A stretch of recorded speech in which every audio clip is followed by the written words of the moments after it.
kasih pemirsa, Anda masih bersama kami di Tatap Muka. Tema kita hari ini kreativitas seni budaya lokal dan modern dalam kolaborasi. Kita lanjutkan perbincangan kita pada malam hari ini. Saya langsung ke Bopo aja. Gimana Bopo? Setiap melakukan pertunjukan, mengadakan pertunjukan atau pagelaran supaya itu aman, tentrem, semua dapat manfaat. Adakah dalam tanda kutip izin lokasi di wilayah tertentu yang di tempat pertunjukan? Yang jelas kami ini kan berangkat dari Jawa, punya tatanan, punya etika luhur, punya budi pekerti yang kami terus harus kembangkan, kami teruskan kepada penerus. Yang jelas, ya kita juga kembali ke kita Indonesia berketuhanan. Pertama, selalu memohon perlindungan, memohon kuasa Tuhan kita. Terus habis itu, ya itu tadi, ada salah satu yang tidak bisa kita tinggalkan, tanpa leluhur nggak ada kita. Dimanapun, siapapun itu. Dan ada lagi ajaran kasih sayang. Ada kemanusiaan itu ya, kalau di Pancasilanya ada ajaran kasih sayang. Kita kasih sayang itu jangan dipersempit, itu sangat universal. Jadi kita harus mengasihi sesama itu bukan hanya sesama manusia, mungkin dengan makhluk-makhluk yang lain. Yang selama ini saya rasa kita yakini semualah, biarpun beda agama, beda apa, yang jelas kita yakini alam untuk kita hidup bersama alam yang kasat dan maupun yang tidak kasat mata. Kita tetap menjaga tali silaturahim. Jadi nggak ujak-ujuk sak penake dhewe. Kita tetap jaga itu. Kula nuwun ketika masuk. Kita kula nuwun. Ya biarpun kita tuh lebih istilahnya lebih diberi kewenangan, diberi kelebihan di antara makhluk yang lain, tapi dari wong Jawa ya aja dumeh toh. Aja dumehnya dipakai, etika dalam bergaul antar sesama juga harus dipakai, dijaga. Intinya lagi yaitu tadi, tanpa leluhur nggak ada kita. Ya kalau nggak ada beliau yang menciptakan seni, yang mau diteruskan apa? Kita kan cuma generasi penerus. Apa yang kita mau bawa? Apa yang mau kita sampaikan? Itu untuk dalam tanda kutip tadi sesuatu yang mungkin di sini ada tetapi tidak terlihat, tidak kasat mata. Untuk yang di daerah itu sendiri yang mungkin ada demang, ada kepala adat, ada penghulu adat, itu seperti apa? Untuk mengatakan ini kepada mereka, memohon izin lokasi seperti apa Pak? Kemudian mereka menerimanya seperti apa? Kalau izin lokasi kepada yang sifatnya tatanan adat, antar adat ini ya berarti antar adat. Selama ini kayaknya kita nggak sampai harus izin ke adat ya. Ke lingkungan aja, lingkungan, tapi nggak sampai ke dimensi damang atau apa, nggak sampai ke situ. Cuman kalau di wilayah itu ada damang, tidak menutup kemungkinan kita menembusi beliau. Karena untuk ranah Warga Setiobudoyo ini ada seorang Bopo yang asli orang Kalimantan. Jadi untuk izin lokasi itu kita ada dua versi, nyata dengan tidak nyata. Itu semua kita lakukan. Yang tidak nyata tanda kutip itu juga kita lakukan. Dan juga beliau-beliau itu adalah pencinta seni. Dan menyukai seni. Untuk yang nyata juga untuk RT, bahkan sampai ke Kapolres kita bikin surat itu. Surat untuk izin keramaian. Ketika melakukan pertunjukan Warga Setiobudoyo dengan pertunjukan apapun itu, yang di sana pun menikmati. Insya Allah begitu. Oke, kita lanjutkan lagi. Dalam waktu dekat, selain program dari kesenian sendiri, adakah program lain yang digulirkan oleh teman-teman dari Warga Setiobudoyo? Untuk Warga Setiobudoyo selain mendukung daripada program pemerintah tadi yang nanti di hari ulang tahun Hari Jadi Kalimantan Tengah ini ada pertunjukan kolaborasi Nusantara, bahkan judulnya itu kemarin kalau nggak salah itu Bentang Nusantara. Karena menjunjung falsafat bumi ya umat Betang. Jadi kalau nggak salah, kalau Del nanti mungkin Betang Nusantara, umat Betang Nusantara. Nah, untuk dari Warga Setiobudoyonya sendiri, kami mohon doanya juga kepada seluruh teman-teman, saudara-saudara sejiwa, sebudaya, seseni.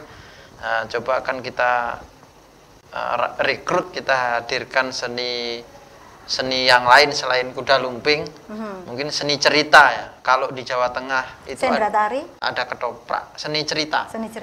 Sendra cerita. Kalau di Jawa Tengah itu ada ketoprak, di Jawa Timur ada lodruk, di Banyuwangi itu ada janger.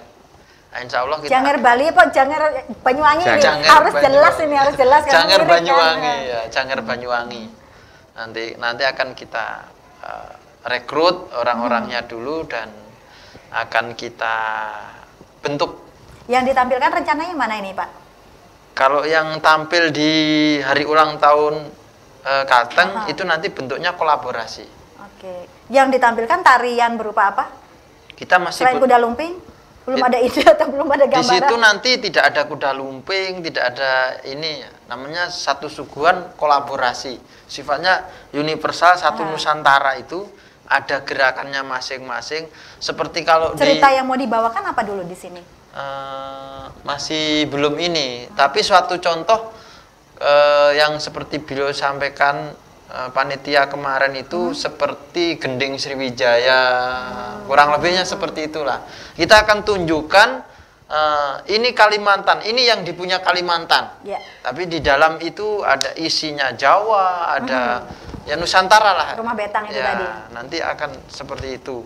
Karena udah nggak menutup kemungkinan dan nggak asing lagi kalau orang Jawa pun banyak yang menikah dengan orang Dayak kan, dan orang Dayak juga yang menikah dengan orang Jawa. Jadi di dalam seni itu nanti akan ditimbulkan, ada Balinya, ada kurang lebih seperti itu. Oke, selama ini selain dari dukungan pemerintah yang izin dan lain sebagainya, seberapa besar sih dukungan pemerintah ini? Apa saja yang mereka lakukan untuk khususnya warga Setiobudoyo sendiri? Kalau tahun-tahun ini sudah ada yang berbentuk dukungan dari pemerintah ini memfasilitasi untuk kita mengadakan pertunjukan. Seperti di Taman Budaya kemarin, terus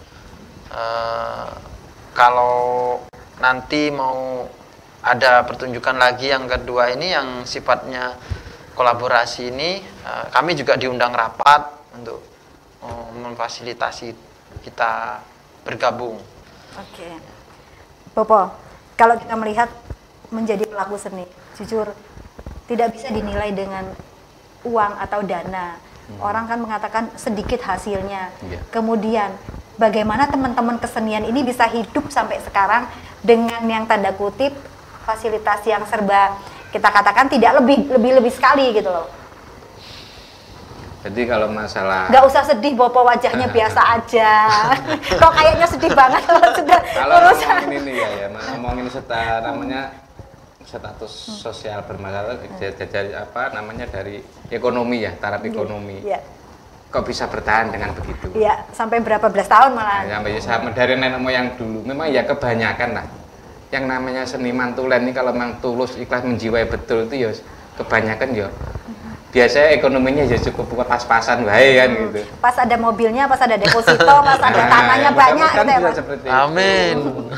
Jadi makanya selama ini kami gembar-gemborkan kan ya tetap mohon kepedulian. Bukan pemerintah tidak peduli, tapi saya mohon supaya lebih memperhatikan kami, supaya kami bisa eksis, mengangkat nama daerah, terus menciptakan pribadi-pribadi yang berbudi luhur, jadi yang bisa berkesinambungan menjadi suatu sosok yang bisa menjadi panutan di keluarganya, di masyarakat gitu. Jadi yang jelas tetap membutuhkan suatu dukungan moral maupun seperti itu yang sifatnya bisa mengangkat kami. Yang jelas ya sering busaki kasarnya ngomong ora enek wong jaranan ki ora tombok. Wong dua aplan tok oleh mangan enak wong dilegi. Nuwi ora sabun ya tuku dhewe, es ya tuku dhewe. Tapi karena jiwa kami terpanggil, kami menyayangi, saya anggap itu suatu ibadah.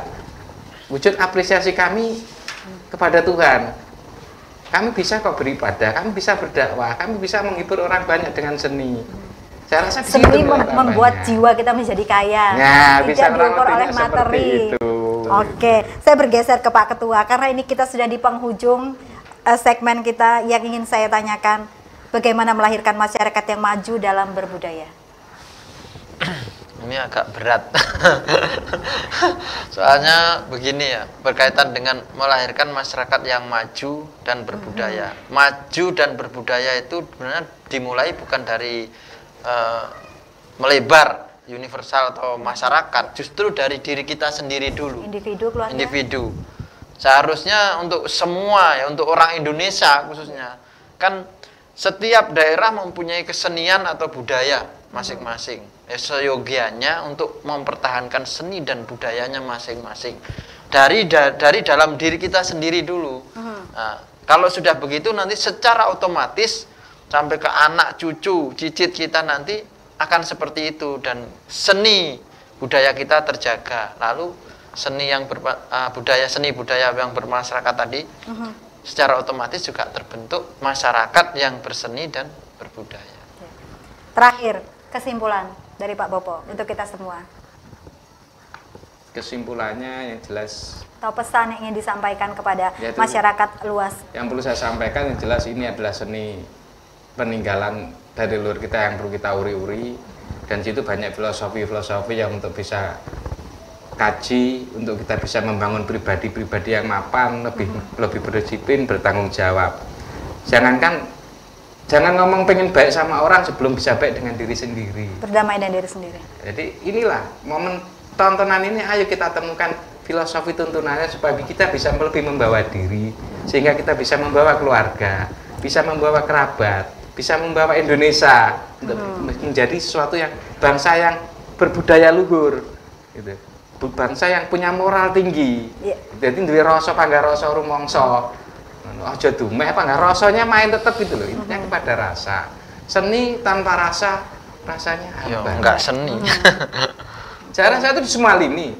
Berumah tangga tanpa seni, tanpa rasa, juga rasanya tidak indah gitu. Gawe coro segala sesuatunya. Nah, kurang lebihnya begitu. Oke, karena kita sudah di penghujung segmen ini, terima kasih saya ucapkan kepada Bopo Nur Sesepuh Warga Setyo Budoyo, juga kepada Pak Sumpono, Ketua Warga Setyo Budoyo yang sudah hadir pada malam hari ini di studio Jurnal TV. Saya mengucapkan terima kasih, banyak sekali pelajaran yang kita dapat pada hari ini.